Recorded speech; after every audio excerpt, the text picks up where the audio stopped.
बिस्मिल्लाहिर्रहमानिर्रहीम।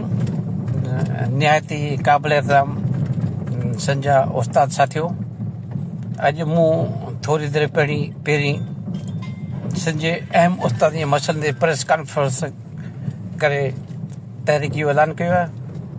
ऐं निहायती अदब सां सिंध जे समूरी उस्ताद बरादरी खे गुज़ारिश कंदुसि त मूंखे कंहिं बि पॉइंट स्कोरिंग जो शौक़ु न आहे, न को लीडर थियण जो शौक़ु आहे, पर जीअं त सिंध जो उस्ताद मुंहिंजो महबूबु आहे, मूं उन सां हद का वधीक चाहियो आहे ऐं इश्क़ कयो आहे। पूरी ज़िंदगी पंहिंजी जवानी ऐं उस्ताद जे काज़ जे लाइ परखे छॾी। पूरी ज़िंदगी में हिकु रुपयो बि कॾहिं के उस्ताद खां रिश्वत करे वठी या के ऑफिसर जी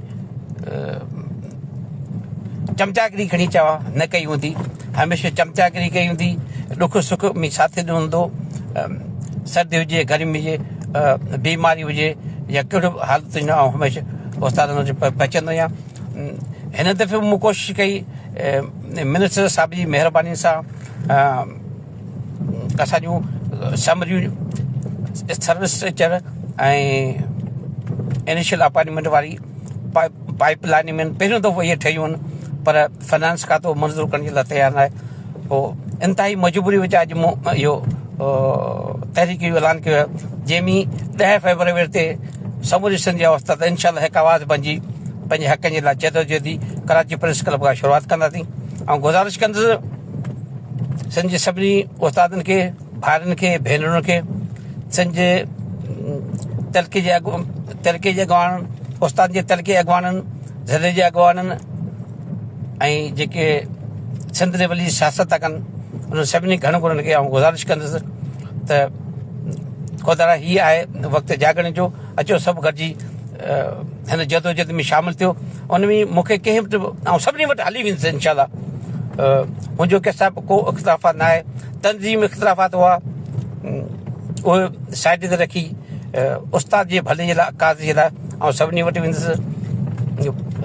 जेके बि दोस्त आहिनि सभिनी वटि हली वेंदुसि इनशाअल्लाह। मूंखे उमेदु आहे त हीअ जेका तहरीक आहे उहा उस्ताद जा जेके जाइज़ मसइला आहिनि जो हल कराए पोइ वापसि मोटंदी। तव्हांजी वॾी महिरबानी। ऐं गॾोगॾु मूं अॼु हिकिड़ो हैंड बिल पोस्टर बि छपाइण जो लाइ ॾेई छॾियो आहे, जंहिंमें उस्ताद जा मसइला तशहीर थियल आहिनि।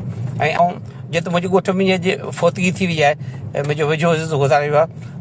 मुंहिंजो अॼु खां पोइ पूरी सिंध जो दौरो हुयो, पर उहो 3 ॾींहंनि जे लाइ मूं मुल्तवी करे छॾियो। 3 ॾींहंनि खां पोइ इनशाअल्लाह ऐं सभिनी मरकज़ी अॻवाननि वटि पहिरीं उन्हनि वटि हली वेंदुसि इनशाअल्लाह। सभु गॾिजी सघी उन्हनि खे ऐं गुज़ारिश कंदुसि अचो सभु गॾिजी हिन तरीक़े कामयाबु करियूं।